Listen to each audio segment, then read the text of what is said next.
5 बोनी बहू का ससुराल में पहला दिन। भगवान आपका लाख लाख शुक्र है कि मेरे बोनी बेटों के लिए आपने उनकी जैसी बोनी बहू ढूंढ दी। पता नहीं मुझसे ऐसी क्या गलती हुई कि मेरे नसीब में 5 बोनी बेटों के साथ बोनी बहू आ रही हैं। कल्याणी, मुझे तो तुम्हारा समझ नहीं आ रहा कि तुम अपने बेटों का भगवान से शुक्राना कर रही हो या अपनी किस्मत पर पत्थर मार रही हो। अरे तुम्हें खुश होना चाहिए कि तुम्हारे 5 बेटे का जीवन बसने वाला है। कल हमारे 5 बेटों की शादी हो जाएगी, वरना हमें तो इनके लायक बहू भी नहीं मिल रही थी और कोई बड़ी कदकाठी वाली लड़की शादी भी नहीं कर रही थी। आपने बिल्कुल ठीक कहा, अब मुझे ये सब भूल जाना चाहिए। ये कहने के बाद कल्याणी चाय बनाकर ले आती है। फिर दोनों चाय पीने के बाद शादी की तैयारी करते हैं, घर की साज सजावट करवाते हैं। अगले दिन उसके 5 बेटे गगन, साहिल, मोहन, समीर, पीयूष की शादी 5 बोनी बहू भारती, रेशमा, राधिका, पूजा, मनीषा से धूमधाम के साथ हो जाती है।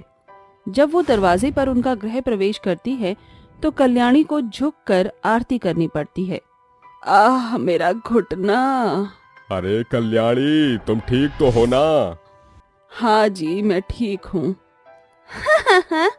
देख ले, कहीं तेरी कमर में भी मोच ना आ जाए। बहू भी बच्चों जैसी लाई है, अब इनकी वजह से तो तुझे झुकना ही पड़ेगा। बोनी बेटे की शादी बोनी बहू से। मुझे तो ऐसा लग रहा है भाई साहब, आपने बच्चों का जैसे बाल विवाह करा दिया हो। बस आंटी, आपको इतना सब बताने की जरूरत नहीं है। हम जानते हैं आप हमारे बोनेपन का मजाक उड़ा रही हैं। देखा कैसे आते ही कैंची की तरह जुबान चला रही है। हाँ तो गलत ही क्या कहा मेरी बहू ने, ठीक ही बोल रही है। तुम मजाक ही उड़ा रही हो, जैसे कि तुम्हें पता नहीं है कि मेरे बेटे बोने हैं तो बोनी बहू से ही शादी करवाऊंगी ना। बहन जी, आपको हमारी खुशी में शरीक होना है तो मोस्ट वेलकम, वरना ऐसी बातें हम सुन नहीं सकते हैं। तो आप चले जाइए, वैसे भी शादी में तो खाना खा ही लिया होगा। हाँ हाँ, खा लिया। बहू की गृह प्रवेश की रस्म देखने आए थे, हो गया, अब हम जा रहे हैं। चल निर्मला। ये कहते ही दोनों नकचड़ी पड़ोसने चली जाती हैं। जाओ, तुम सब अपने कमरे में आराम करो, थक गए होगे शादी की थकान में। सभी बहू बेटे अपने अपने कमरे में चले जाते हैं, जहाँ बड़े बहू बेटे एक दूसरे का हाथ पकड़कर शर्माते हुए कहते हैं, भारती, तुम बहुत ही अच्छी हो, हमें तो देखते ही पसंद आ गई थी और आज तो उससे भी ज्यादा खूबसूरत लग रही हो। आप भी ना, आज तो हम दुल्हन के रूप में हैं, सुंदर तो लगेंगे ही। आप भी बड़े अच्छे लग रहे हैं। जी चाहता है तुम्हें अपने प्यार की आंखों में लपेट लें। हमें शर्म आ रही है, आप ये कैसी बातें कर रहे हैं? ज्यादा ही रोमांटिक हो रहे हैं। पहले दरवाजा तो बंद कर लीजिए, मैं ही करती हूँ। बोनी भारती बहू दरवाजा बंद करने जाती है, पर दरवाजे की कुंडी इतनी ऊपर थी कि उसका हाथ नहीं आ रहा था। अब हम क्या करें? हम इस दरवाजे को कैसे बंद करें? हम तो बहुत छोटे हैं। अरे भारती, तुम चिंता मत करो, मेरा भी जब यहाँ पर हाथ नहीं पहुँचता था तो मैं कुर्सी पर चढ़कर कुंडी लगाता था। ये लो कुर्सी, मैं भी बोना हूँ, तुम्हारी परेशानी समझ सकता हूँ। ये सुनकर भारती कुर्सी पर चढ़कर कुंडी लगा देती है। ऐसा ही हाल बाकी 4 बोने बहू बेटों का होता है। अगले दिन 5 बोनी बहू जल्दी उठकर घर की सारी साफ सफाई कर लेती हैं। फिर रेशमा बहू कहती है, माँ जी सुनिए, बताइए हम अपनी पहली रसोई में क्या बनाएं? अरे, ये बहू की आवाज कहाँ से आ रही है? मुझे दिख तो नहीं रही है बिल्कुल भी। अरे माँ जी, हम बोनी हैं, जरा नीचे देखिए ना, हम यहाँ पर हैं। ये सुनकर कल्याणी नीचे देखती है, जहाँ उसकी 5 बोनी बहू थीं। हे भगवान, मैं तो भूल ही गई थी कि मेरी लंबी बहू नहीं, बोनी बहू आई है। मैं सामने देख रही थी, अब से मुझे नजरें नीचे करके बात करनी पड़ेगी। हाँ तो क्या तुम्हें खाना बनाना आता है? जो आता है बना लो जाकर रसोई में। ठीक है माँ जी। अरे पापा जी, आप? ससुर को देखते ही 5 बहू नरेंद्र के पैर छूती हैं। अरे अरे बहू, ये क्या कर रही हो? तुम्हें पैर छूने की जरूरत नहीं है। ऐसा लगता है कि 5 साल के बच्चे छोटे छोटे हाथों से पैर छू रहे हैं। पापा जी, आप हमारी बेइज्जती कर रहे हैं, हमारे बोने होने की। अरे नहीं नहीं बहू, मेरा वो मतलब नहीं था। चलो कोई बात नहीं, भूल जाओ, तुम इस घर की बहू हो, हम तुम्हें बेटे की तरह रखेंगे। ठीक है पापा जी। फिर 5 बहू रसोई में जाकर खाना बनाने लगते हैं। लेकिन स्लैब इतनी ऊंची होती है, ना तो उन्हें गैस स्टोव दिखाई देता है, ना ही उन्हें कोई मसाले बर्तन दिखाई देते हैं। अरे अब क्या करें दीदी, ये स्लैब तो बहुत ऊंची है, हम खाना कैसे बनाएंगे? मुझे भी समझ नहीं आ रहा दीदी, हम सब बोने हैं, कैसे खाना बनेगा? मम्मी जी, पापा जी और हमारे पति सब इंतजार कर रहे होंगे। हमारे घर में तो हमारे हिसाब से किचन बनी हुई थी। तुम सही बोली। चलो तुम बाकी काम जमीन पर बैठकर करना शुरू करो, मैं कुछ देखती हूँ। इतने में पांचों के पति कुर्सी लाकर कहते हैं, अरे तुम सबको परेशान होने की कोई जरूरत नहीं है, ये कुर्सी लो और फटाफट नाश्ता बनाओ। शुक्रिया आप सबका, हमें तो कुछ भी समझ ही नहीं आ रहा था। कुर्सी पर चढ़कर बोनी बहू फटाफट खाना बनाना शुरू करती है। खाना बन जाने के बाद एक प्लेट में खाना लेकर राधिका बहू जाती है। माँ जी प्लेट पकड़िए ना, डाइनिंग टेबल इतनी बड़ी है कि हमारा उस पर हाथ ही नहीं आ रहा, ना हम बैठ पाएंगे, तो आप हमारे साथ खाना रखवा दीजिए टेबल पर। हाँ माँ जी रखवा दीजिए, हमसे नहीं हो पा रहा। हे भगवान, मैं तो धन्य ही हो गई ऐसे बोनी बहुएं पाकर। बेटे से कम परेशान थी कि अब बहू के लिए भी काम करना पड़ेगा। जब हाथ नहीं आ रहा तो मसालों पर हाथ कैसे गया? माँ जी, हम सबके पति ने कुर्सी दे दी थी, उसी पर चढ़कर खाना बनाया है। हे भगवान, बहुत बात हो गई माँ, जल्दी से खाना परोस दो। और छोटी कुर्सी तो है ही नहीं तो हम 5 भाइयों के लिए हम बैठ गए। अरे मोहन बेटा, तुम चिंता मत करो, मैं बढ़ई से कहकर और कुर्सी बनवा लूंगा, छोटी छोटी।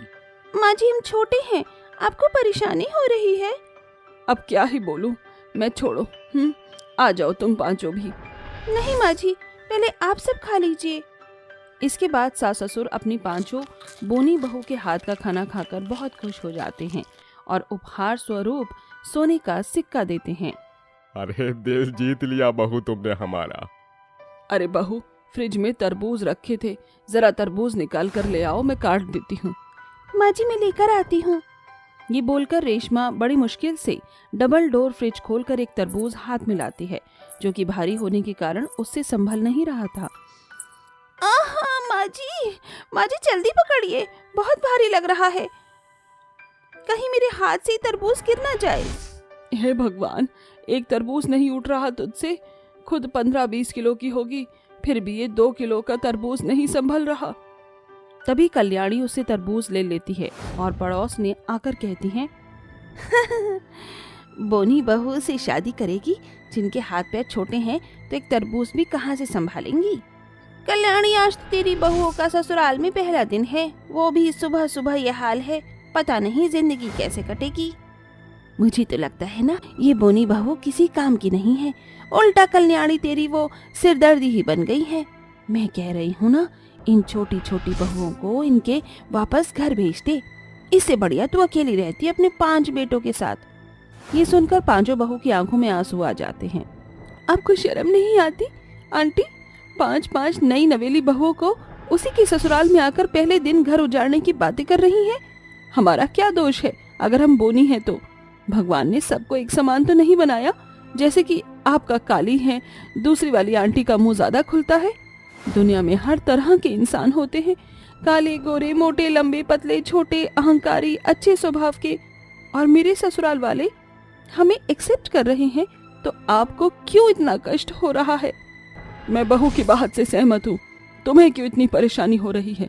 मैं अपने 5 बहू बेटी के साथ बहुत खुश हूँ, मेरी बहू में कोई कमी नहीं है। इतना बेहतरीन खाना बनाया है, सुबह उठकर जल्दी बहुओं ने सारा काम निपटा लिया था। तुम्हारी बहू तुम्हारे लिए कितना कर देती है, जरा बताना। ये सुनकर दोनों पड़ोसन का मुंह बंद हो जाता है और वो हाथ जोड़कर कहती हैं, माफ कर दो कल्याणी, हम इस बात को समझ ही नहीं पाए। हाँ भारती बहू, बिल्कुल ठीक कहा। निर्मला, हमें इनका शगुन देना चाहिए, बहुत प्यारी बहू है। इस तरह दोनों पड़ोसन 5 बोनी बहू की मुंह दिखाई की रस्म करती हैं। ससुराल में पहला दिन 5 बोनी बहू का बहुत अच्छा गुजरा था। वही सास अपनी 5 बहू के मुताबिक रसोई का सामान लगवा देती है। दिव्या अपने घर में मंदिर में पूजा कर रही होती है। मैं तो आरती उतारूं रे संतोषी माता की। पूजा की आवाज में दिव्या की सास की आवाज आनी शुरू हो जाती है। अरे नास पीटी, कहाँ मर गई? अभी तक नाश्ता तक नहीं बनाया है इसने। ओहो, ये क्या?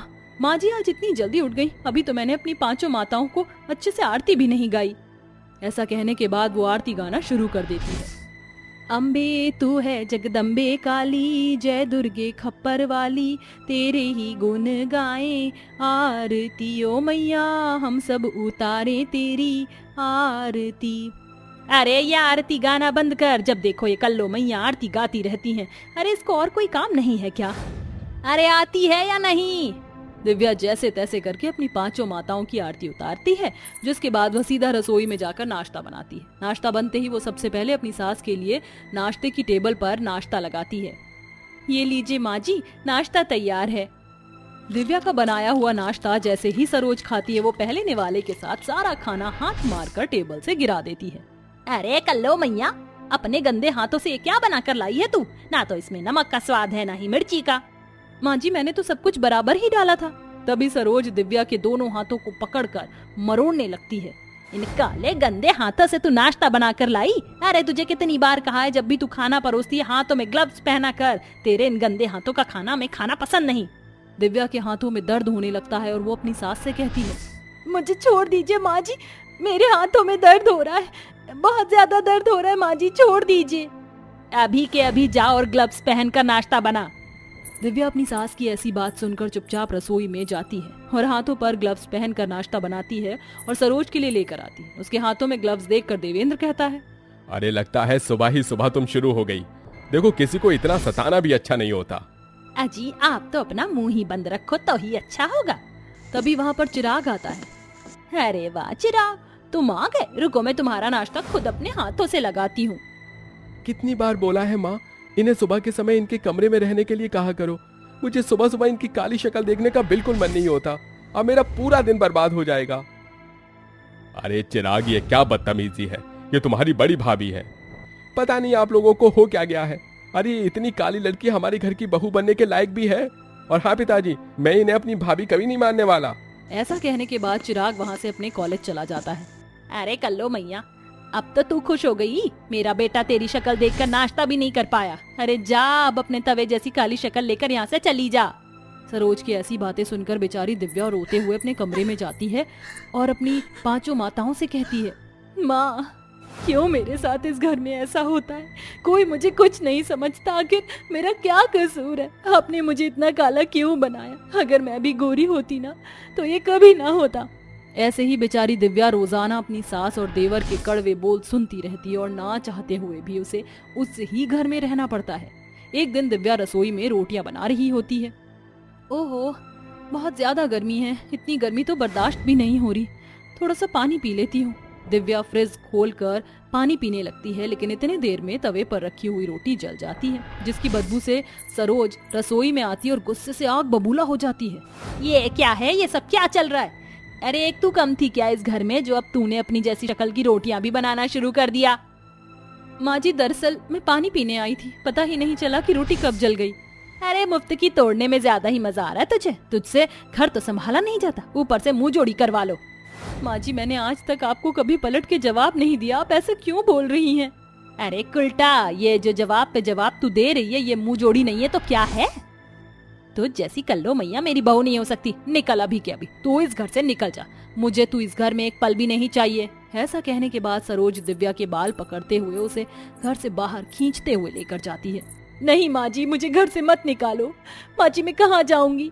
इस घर के अलावा मेरा और कोई ठिकाना नहीं है माँ जी। दिव्या ये सब बोल ही रही थी कि तभी सरोज उसके कमरे से उसकी 5 माताओं की फोटो लेकर आती है और घर के बाहर रख देती है। अब तेरी और तेरी माताओं की इस घर में कोई जगह नहीं, जा निकल जा इस घर से। बेचारी दिव्या अपनी माताओं की मूर्तियां उठाकर वहां से जाने लगती है। कुछ दूरी पर चलते हुए उसे एक पेड़ के नीचे चूड़ी बेचने वाली एक औरत बेहोश नजर आती है। अरे ये क्या, ये औरत तो बेहोश पड़ी है। दिव्या उस औरत को पानी पिलाने की कोशिश करती है, लेकिन वो औरत अपनी आखिरी सांस जी रही होती है। यहाँ से कुछ लोग गुजरे, लेकिन किसी ने भी मेरी मदद नहीं की और तुम मेरी मदद करने आई, मुझे अच्छा लगा। लगता है तुम भी मेरी ही तरह गरीब और परेशान हो, तुम्हारी हालत सब बयां करती है। शांत हो जाइए, मैं आपको डॉक्टर के पास लेकर चलती हूँ। नहीं, तुम मुझे मेरी झोपड़ी के पास ले चलो, उस औरत के ये कहने पर दिव्या उसको उसकी झोपड़ी के पास ले आती है, जहाँ पहुँचते ही वो औरत कहती है, आज से ये झोपड़ी तुम्हारी हुई। तुम मुझे अच्छी लगी। मेरी झोपड़ी में बहुत सारी चूड़ियां हैं, तुम उन्हें बेचकर अपना गुजारा कर सकती हो। इतना कहते ही वो बेचारी औरत मर जाती है, जिसके बाद दिव्या उसका अंतिम संस्कार करती है और उसकी चूड़ियां बेचने बाजार में जाने लगती है। लेकिन उसके कालेपन की वजह से उससे कोई चूड़ियां नहीं खरीदता, जिसके चलते वो 2 दिन की भूखी प्यासी सारी चूड़ियां लेकर वापस अपने घर आ जाती है। दुर्गा माँ, सरस्वती माँ, माँ काली, संतोषी माँ, लक्ष्मी माँ, इस दुनिया में सबकी एक माँ होती है, लेकिन मेरी 5 माँ हैं और उनके होते हुए मैं ऐसे दुख देख रही हूँ। इससे अच्छा होता कि मैं आपसे कोई रिश्ता ही ना जोड़ती। ऐसा कहकर दिव्या 5 माताओं के सामने जलता हुआ दीप बुझा देती है, लेकिन बुझा हुआ दीप अपने आप जल उठता है। ये कैसे हुआ? तभी उसकी झोपड़ी के बाहर उसे कुछ आवाज सुनाई देती है। सुना है पूरे गांव में इस झोपड़ी में रहने वाली लड़की सबसे सुंदर चूड़ियां बेचती है। हम 5 ने सोचा कि क्यों ना हम भी देखें तुम्हारे पास सच में सुंदर चूड़ियां हैं या नहीं। मुझे लाल चूड़ियां पहननी हैं। हाँ, और मुझे तो नारंगी पसंद है। मुझे काली चूड़ियां पहननी है ना तुम्हारे पास? क्या हुआ, तुम कुछ बोलती क्यों नहीं हो? दिव्या अपने आंसू पोंछती है। हाँ हाँ, क्यों नहीं, आप अंदर आइए, मैं आपको आपकी पसंद की चूड़ियां पहना देती हूँ। दिव्या खुद अपने हाथों से उन 5 औरतों को उनकी पसंद की चूड़ियां पहनाती है। जैसे जैसे वह चूड़ियां पहनाती है वो 5 अपने असली रूप में आ जाती हैं, जिन्हें देखते ही दिव्या हैरान रह जाती है। मेरे घर मेरी 5 माताएं आई हैं और मैं उन्हें पहचान भी ना सकी। हाँ, हम 5 तुम्हारी परेशानियों को हरने आई हैं। बताओ तुम्हें क्या चाहिए? साक्षात मेरी माताओं ने मुझे दर्शन दिए, मेरा तो बेड़ा पार हो गया माँ, मुझे और कुछ नहीं चाहिए माँ। ये सुनकर 5 माताएं बहुत खुश होती हैं, जिसके बाद वह 5 अपने हाथों को ऊपर करके दिव्या को आशीर्वाद देने लगती हैं। 5 माताओं के हाथों से अलग अलग रोशनी निकलती है, जिसके चलते दिव्या बहुत सुंदर हो जाती है और उसके आसपास बहुत सारे सोने के सिक्के प्रकट हो जाते हैं। तभी अचानक से 5 माताएं वहां से गायब हो जाती हैं। लगता है मेरी 5 माँ चली गई हैं। मेरे तो भाग्य ही खुल गए, मैं तो धन्य हो गई। दिव्या बहुत सुंदर हो जाती है और उन सोने के सिक्कों की मदद से वो एक बहुत अच्छी चूड़ियों की दुकान खोलती है। अब उसकी दुकान में दूर दूर से ग्राहक आते हैं और वो अच्छा खासा कमाकर अपनी जिंदगी में आगे बढ़ती है। वहीं दूसरी तरफ वो अपनी कमाई का एक हिस्सा गरीब अनाथ लोगों को दान कर देती है और अपनी 5 माताओं की पूजा पाठ करके खुशी खुशी अपने जीवन में जीने लगती है।